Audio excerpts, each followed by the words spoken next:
Hi, my name is Steve Briggs. I'm a professor of cell and developmental biology at the University of California, San Diego. I've been a plant biologist in both industry and at the university for 30 years, and I'd like to offer an analysis of Proposition 37, the California Right to Know Genetically Engineered Food Act, which will be voted on November 6, 2012. Prop 37 requires more than just changing labels. It would force major changes in how our food is produced, and it would affect not only food from genetically engineered crops, but all food in the marketplace would be affected by this new law. The costs to comply with Prop 37 would be significant. Detailed studies that take everything into account have not yet been done, but I believe that food prices would probably rise to the levels of organic foods or higher, and I'll explain why I think that. And some products would probably be driven out of the California marketplace. The Prop 37 labels would be misleading. Most foods with the labels would contain no genetically engineered ingredients, and many foods without the labels would contain genetically engineered ingredients. And of course, the intent of Prop 37 is to just put a label on genetically engineered food. Enforcement of Prop 37 would be delegated to individuals, and these people could sue farmers, grocers, or food producers for an amount equal to or greater than the price of the product under dispute throughout the entire state of California. So it's millions of dollars for each of these lawsuits. And the accused would be guilty until proven innocent, and I'll explain that more in a minute. And finally, Prop 37 is based on the false, anti-science assertion that biotechnology is unsafe, when in fact food from genetically engineered crops have been proven to be safe.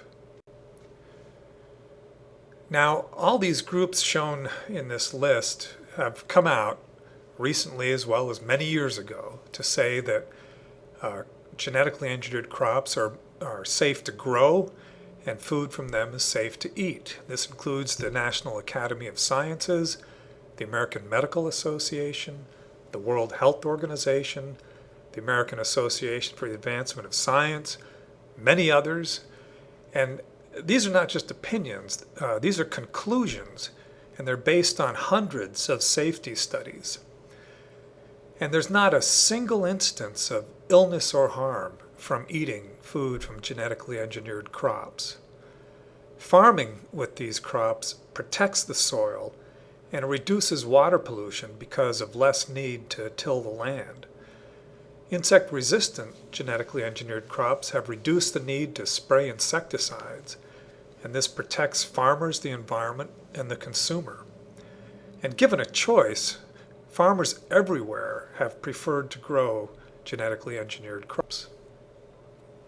Now let's talk about food labels for a second. Compare our existing food labels from the Food and Drug Administration to those that would be imposed by Prop 37.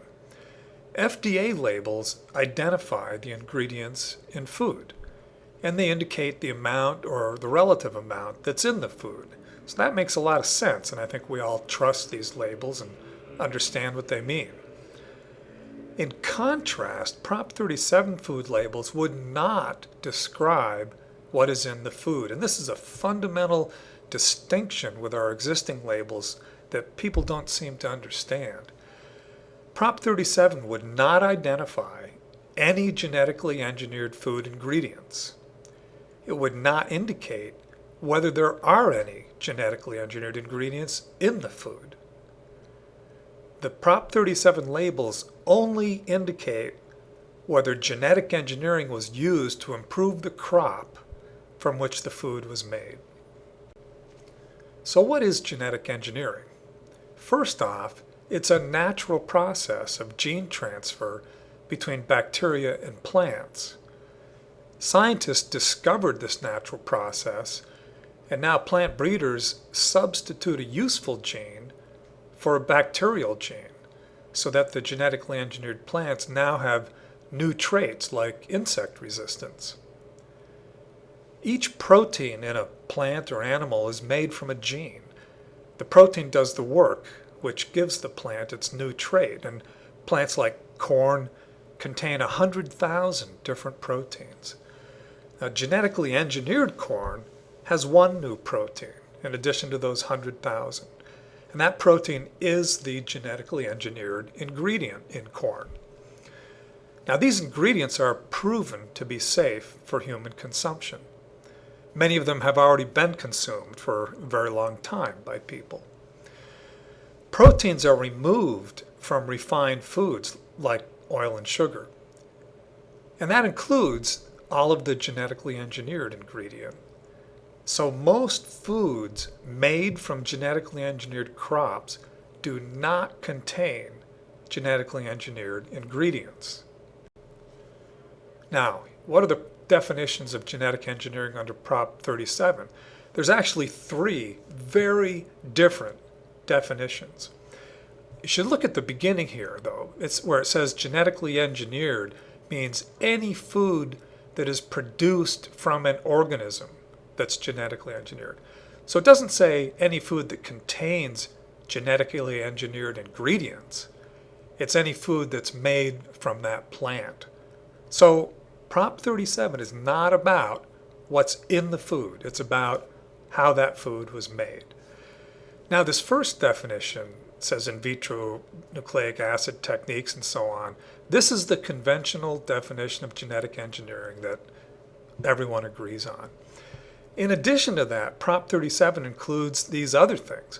Fusion of cells, including protoplasts, which plant breeders sometimes use, and hybridization techniques that overcome natural barriers of reproduction or recombination in a way that overcomes these natural barriers. Well, plant breeders have been using hybridization for hundreds of years. And according to the definition, Prop 37 may be argued by trial lawyers to include things like wheat. There are two species of wheat. Both are man-made. Wheat's an artificial organism, doesn't exist in nature. But both bread wheat and durum wheat are made by hybridization between organisms that overcomes natural barriers. Same for grapefruit, which is made from a pomelo crossed with an orange, and peppermint, which is made by crossing spearmint and watermint, loganberry, limequat, tangelos, triticale, and many more. These are all man-made organisms made by crossing across natural barriers. And it's very possible that Prop 37 would mandate that these crops be labeled as genetically engineered, even though, of course, they're not. And I want to make a note on natural. Prop 37 has additional bans in it that have nothing to do with genetic engineering, and this is one of them. Prop 37 would ban use of the term natural, naturally made, naturally grown, all natural, and so forth on the label of any food that has been processed, regardless of whether it has been genetically engineered. And process means doing essentially anything: canning, smoking, pressing, cooking, freezing, dehydration, fermentation, milling, anything. And there's hardly any food other than an apple or a carrot that hasn't been processed in some way before bringing it to the market. So none of these foods could be sold with the term natural on the label. And certainly for a lot of our imported foods and I think a lot of others, they'll just be withdrawn from the California market. But as with all Prop 37 provisions, organic foods are exempt from these rules. Now, Prop 37 will require major changes in how our food is produced. It's not simply changing ink on the label. If we look over on the right-hand side, here's organic food. It gets the crops get harvested, put into trucks and barges and railroad cars and moved to food processing plants where their genetically engineered ingredients can be added in unlimited amounts. And then it's packaged up and sold. And the label organic means that genetically engineered food contamination can be up to 5%. And this will not be affected by Prop 37. And it can continue to have 5% by mass of genetically engineered material in organic food. Genetically engineered food on the left, processed in a similar way, but now for the California market, it'll have to have a separate packaging and distribution infrastructure for the labels that'll only be used in California. So that's going to significantly increase the cost. But the foods that'll be most affected are those that do not come from genetically engineered plants. They go through the same trucks and barges and storage facilities that these other food streams do. But under Prop 37, they will not be allowed to have any contamination from genetically engineered material. And the contamination occurs during transportation and storage and in the processing. This will have to go down to 0.5% as soon as the provision is implemented in 2014, and then 0% in 2019. So this is 10 times less than organic and then 0. This simply cannot be done using our existing infrastructure. So food from non-genetically engineered crops will have to have completely separate harvesting, transportation, storage, and processing infrastructure. That's not economically feasible, and they'll have to go to, they'll be withdrawn from the market. Now, anyone trying to sell food like this who thinks that because their material doesn't come from genetically engineered plants, they can be sued for mislabeling, and they're guilty until proven innocent. Now, how do they prove themselves innocent? They have to obtain from every company in the chain of custody all the way back to the farm or farms a sworn statement that no genetic engineering crop contamination occurred for any ingredient in the food at any step in the process. And if they can't get those sworn statements from everybody in this whole chain, then they're guilty. Now, in some cases, they can get third-party test results to show there's no contamination, but that's not possible with refined foods, and in fact, it's banned by Prop 37 for refined foods. So this is the primary way, these sworn statements. That's going to be very difficult. There's no existing way to do that, and when you start going out of the country and so forth, that's not practical. So this is going to be a huge problem. And we consider a crop like wheat. There's no genetically engineered wheat on the market. But if you're a bakery, you sell bread, you're going to have to label your bread that you sell to customers who purchase it to take home. But under Prop 37, you would not have to label it if they sit there and eat it in the shop. The labeling, as I said, could only be avoided if you had sworn statements for every ingredient. And the ingredients, if we look at simple bread, flour, oil, and sugar, well, you got to worry about flour coming through this harvesting, storage, and processing infrastructure. But even if you could get wheat that has no genetically engineered ingredients, 0%, you're still going to have oil and sugar. And oil and sugar come out of the commodity streams. And it's going to be very difficult to prove your oil was not contaminated with any other oil because you can't test it. Same with the sugar. So people who are not making food from genetically engineered crops are the ones who are going to be disrupted the most. So to reiterate, the Prop 37 labels would be misleading because if it had a label, it may or may not contain genetically engineered ingredients, and if it didn't have a label, it may or may not contain genetically engineered ingredients. So the labels would actually be meaningless. Now, some cynics have said that food companies could simply label all their foods, and then they avoid any added costs, and they undermine the integrity of Prop 37, and that's what they'll do. But in fact, our food industry has very high ethical standards and a lot of legal liabilities.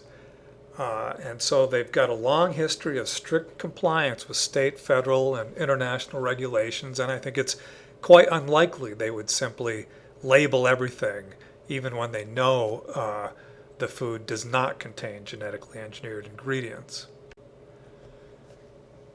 Many countries have genetically engineered food labeling, for example, Australia and New Zealand. But compared to these other countries, Prop 37 is extreme. For example, oil from genetically engineered corn does not have to be labeled in these other countries, but it would have to be labeled in California, and that would be very disruptive, as I've described. Another unusual aspect of Prop 37 is that enforcement would be delegated to individuals, in contrast to today where state regulators enforce our food labeling laws. Now, there are a number of deviations from California's civil code in Prop 37. One is that the consumer bringing the action does not have to establish any damage. Normally, there has to be some harm done before someone can sue another party. Under Prop 37, no harm needs even be alleged.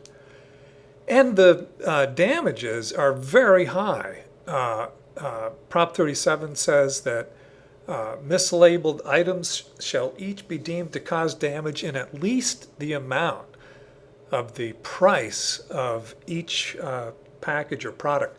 And that's throughout the state of California. So each lawsuit could harm the party being sued for millions of dollars. As I said, they're guilty until they can prove themselves innocent by somehow coming up with these non-existent sworn statements.